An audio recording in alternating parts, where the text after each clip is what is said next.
Okay, this is probably a bad idea because, as we all know, you don't feed the trolls. However, I feel like it. So, as we all know, there were bad actors within Gamergate, just as there were bad actors within anti-Gamergate, much more prevalently. Um, and it's important to acknowledge that, I think. Fortunately, they were self-segregating and kind of ended up pushed away and away and away from the main body of Gamergate, who didn't really want anything to do with them and thought they were pieces of shit. Unfortunately, the things that they did ended up giving anti-Gamergate some ammunition against Gamergate and lent some minor, tiny bit of truth to the whole harassment narrative and everything else. But like I say, they ended up self-segregating, self-segregating, self-segregating to the point where they became just this tiny fraction of irrelevance off in the far distance. And that is essentially what Gamergate Revolt is. It's the horrible people who were too shitty for Gamergate, if you want to view it in that way. A bunch of paranoid conspiracy theorists, right-wing nut jobs, and just other morons, basically. Now, for some reason, my coming out with my book about Gamergate has really upset these people more than it has upset even anti-Gamergate. And it's hard really to understand why. They still view themselves as being the real Gamergate or the power behind it, whatever, which is a complete joke, but never mind. And apparently they really, really wanted to talk to me. So when one of them got in touch with me, I was just kind of, why? I'm not even sure I'm doing interviews for this book. Why would you want to talk to me? And he seemed to think that I'd wanted to talk to them. No. You're bad people. You're shit. You gave the enemy ammunition. You're not that relevant to the whole point. I mean, I'll mention you in pretty much the context I just did, but that's it. You know, a nasty little band of shits who are largely irrelevant to the whole thing. And they gave me no reason to think otherwise. So they're now relegated to this tiny little forum on End-chan, where they've been ranting and raving and carrying on about the book project. So, I don't know, maybe there's some legitimate concerns in there. So let's go and have a look, shall we? Let's thrust our faces into the troll swamp and see what bobs to the surface. Book scam artists attempting to Jew gamer Goyim. 1,100 to write a piece of shit book. $400. People actually funding this. The usual suspects are involved. Nutscape's back shilling this scam. $500 a month plus costs. That's not exactly rolling in clover now, is it? And the immediate assumption that there's a scam, leaving aside the 3 edgy 8 me, anti-Semitic slang to keep the normies out. Just why immediately assume the worst about something, especially if it's something that you claim to be on the side of? It doesn't really make a great deal of sense, does it? Didn't Grimmachu leave Gamergate? Yeah, the job was pretty much done. A lot of changes had been made. That particular battle had been fought, and we were on to new things with different groups. There just wasn't anything really there anymore, except for insanely paranoid and stubborn nutjobs like yourselves, who were just driving what was left of its name into the ground with your paranoid conspiracy theories and getting lost in minutiae. So there wasn't really any mileage in staying involved in any way. Doesn't mean I wasn't a part of it. I mean, I consider it to be over now. I consider it to have been over pretty much when I left. That was when it stopped really being relevant or useful. So what? You get a fucking PDF file, and what security does this asshole need to write a fucking paused version of a story? People like Nact wrote walls of text so big it could keep out the Mexicans, and they did it for free, but this asshole needs over $1,000 to do it? At this point I'd ask, who does he think he's fooling? Apparently the answer is a lot of people. Why would there be a need to fool anyone? I'm completely upfront in the project about why I need the money and what it's for. Apparently I must speak slowly, as to a child, but I'm not going to because I'm not that condescending. Security in terms of being able to get by month to month while writing the book, and being able to put all, or at least most of my effort into that book. The gig economy is pretty precarious. Freelancing's pretty precarious. Self-publishing, working for yourself, pretty precarious. So if I don't have this money, then I don't have the space to push away other projects and concentrate on this book to try and get it out before September. It's not that hard to understand. That's the security. I mean, not like bodyguards or what the fuck ever you seem to think it is. And you don't get a PDF file, you get an ebook file for your Kindle or whatever.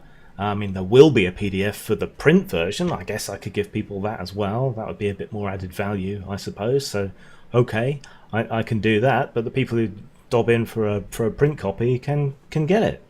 I don't know what you're talking about. Oh, and you don't just want a wall of text. You want something readable. You want a constructed counter narrative by someone whose craft it is to create stories and convey information and so on. And that's what I do. Some random poster on the internet is all well and good, but when you want a book, you want something a bit different. Let me point out why this has all the hallmarks of a scam. Literal nobody that even GG doesn't acknowledge. No book publishing mentioned. Shit costs more than $1,100 dues if you actually intend to get that shit printed for all those people. Then there's printing fees for all other copies needed to be produced. No mention of putting this shit on the shelf to educate the masses about GG. No plan on who to market it to, other than other GG people. Hugbox tactic, nobody else sees it in the long run. We'll probably Jew people out of a hard copy and give them the equivalence of a PDF file containing copy-pasted articles with some flowery pretext. Will more than likely follow like so many other GG indie devs and either deliver late and rushed or not at all. If you can't see the problems here already, then I don't know what to tell you, man. He's already marketing this shit like the cure to media confusion, and he's doing it at an attractively low and convenient price, unlike people like Drybones.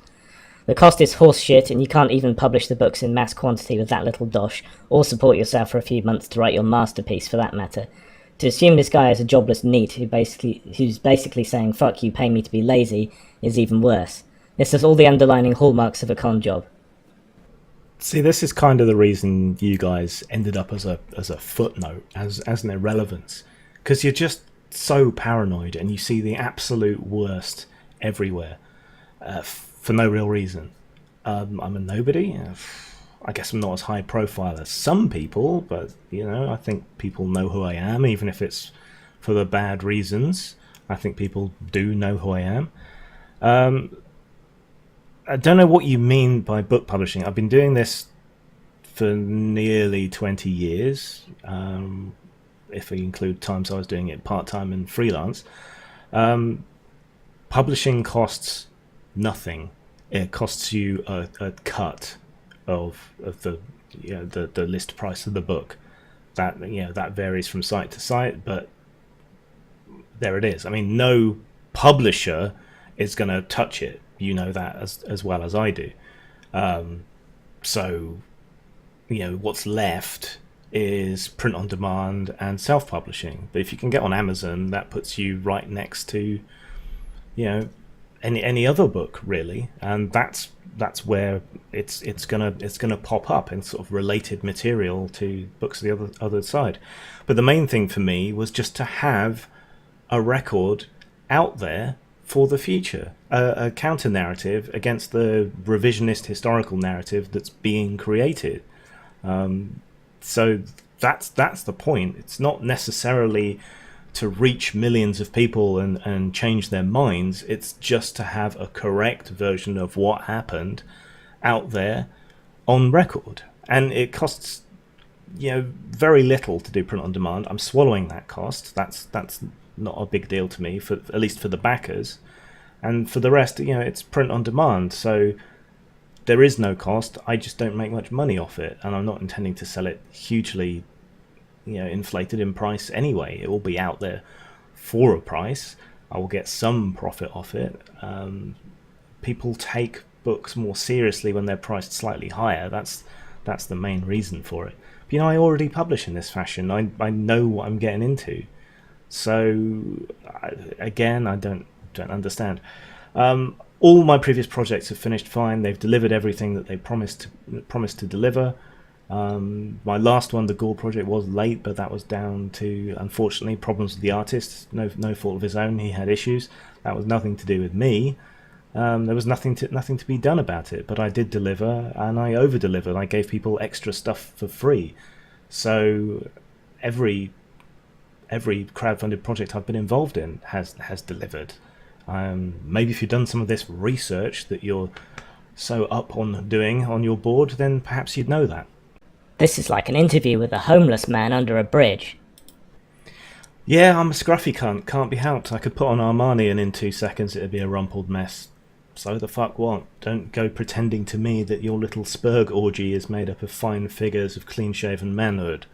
Christ fucking mighty, this guy intended to release a book about opinions and label it Gamergate's history. What a faggot. I bet you anything that if the big diggers during GG's glory days were still around, he'd be hitting them up like they're his slave niggers. Also, listen to his voice in this. Big promises and zero enthusiasm in his voice. He sounds tired, like he just wants to get this over with already. His body language doesn't match what he's saying. Yes, it's an opinion piece. It's a slant. It's a slant going the opposite direction to normal. That's why it's called Gonzo. That's why it's called social history. That's why it's called a viewpoint. I'm giving the alternative point of view to the mainstream narrative from someone who was part of the movement. I'll support it with references and information and so on as well, but that's the point of it, to give the opposite viewpoint. If you want a neutral book, wait for Brad Glasgow's one. I'm not going to be providing that. I've never said I'm going to be providing that. I'll be correcting the record from my point of view. And yeah, I'm tired. I'm tired of being treated like a monster for wanting ethical journalism and battling censorship, but then you think anyone like that's an ethics cuck, don't you? Because to you it was about something else, some kind of paranoid insanity and political agenda. Well, it wasn't for most of us. You know, that's what's good. It was uniting people across all kinds of different barriers and boundaries towards a couple of purposes. So, you know, yeah, I'm tired. Not that you can flail around and show a great deal of emotion in a little YouTube box anyway. I'll believe he's not a scammer the day he reveals his figures and profits for the Dark Sales Scholarship Fund he rolls out every year to make himself some cash off the memory of a dead kid who worked with him once on some shitty thing years and years ago. Remember the time he whinged on Twitter about business being bad because of bullies shitting on your name, not your fault at all for being a disgusting fag, and that you had no money at all? But hey, it's Dark Sales Scholarship time, and oh look, you have money for a PS4 now. You scam people every fucking year because you want people to hand you money over while you neat away like a fucking sponge. Your wife pays the bills while you sit and whine about women who are fat and mean and female X and have dyed hair, while your wife is fat and mean and a female gamer and has dyed hair.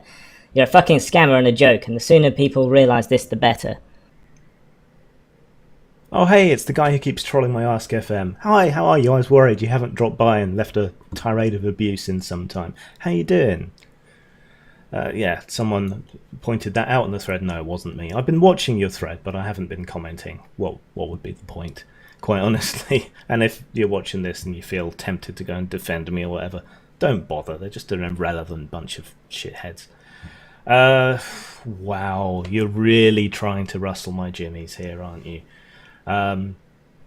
It's not a scam. I don't make any money off it. My wife decided to buy the extra PS4. I think she had a bonus at the time. She's mean. I'll give you that much. But yes, she's a female gamer, but she objects to that kind of labeling and so on.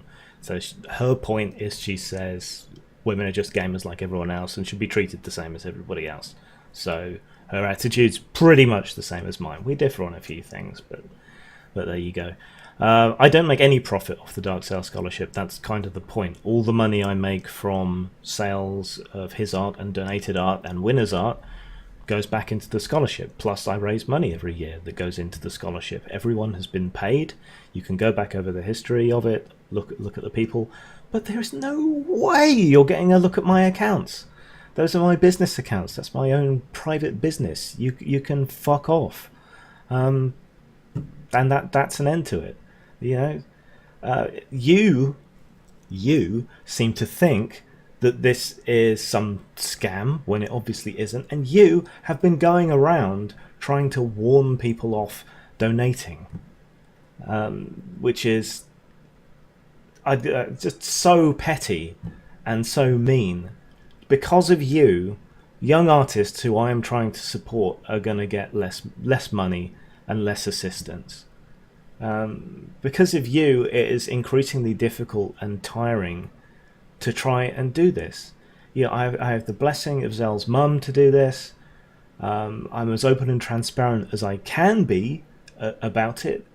And yet, on the basis of nothing, you keep going around trying to sabotage it. And I know it's you. This is exactly the same phrasing you use every time when you post on my blog, when you post on my Ask FM. Everywhere you go, you say exactly the same shit in exactly the same way. Go fuck yourself. Did you folks happen to gloss over the part where he says he's going to use part of the money to buy a new cover art from a GG associated artist? First of all, almost $300 for cover art, give me a fucking break. If it wasn't obvious, it certainly is now. Second, a GG associated artist, how many of those did we have? The bulk of them weren't name fags or people making a reputation for themselves. The ones that did were totally posed GGNSF style turbo faggots. Who wants to bet this guy going to be hiring someone from his own circle of friends? They've come full circle. They're literally using crowdfunding to scam people and funnel and launder money into each other. This is Gamergate in 2017. When you faggots get scammed again for the 1000th time, and you will, just remember we told you so. Again. Who's getting scammed? Everyone knows what they're getting. Everyone who can read knows what they're getting. Right. Cover art. There are public domain images of Vivian James that I can use for free. So, if we reach the basic goal, the idea is to use one of those. I would, however, prefer to spread the wealth, to help out other artists. That's why I do the Dark Zell Scholarship. I like helping out other creative people.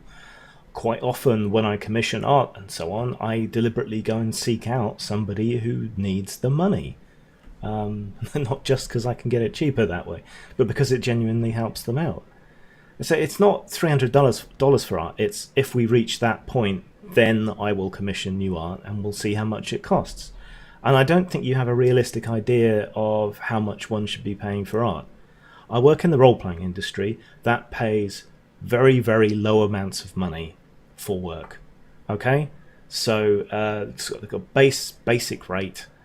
We would be talking for an A4 full color cover would be at least $200, usually much more. So if we're saying A5, which is probably closest to paperback size, that would be about at least $100, and we're probably talking more. So, it's not necessarily the full 300, though if someone really brilliant comes forward, then, I'd pay as much as that. It's just that's the point at which the time and energy of seeking out an artist, and there's enough support there to warrant doing it. That's why that stretch goal is there. I would probably do it as an open call to people. I quite often do that. I say, hey, you're an artist, here's a project, here's what it entails, come forward, give me an offer, tell me you want to do it. That's probably the way I'll go about it. Otherwise, I don't know. I've already mentioned Kukurio. I'd quite like to use him. I have used him before in game stuff. I know he can deliver on time. He's very strongly GG associated and has a really good style. So he's the kind of person I would like to use.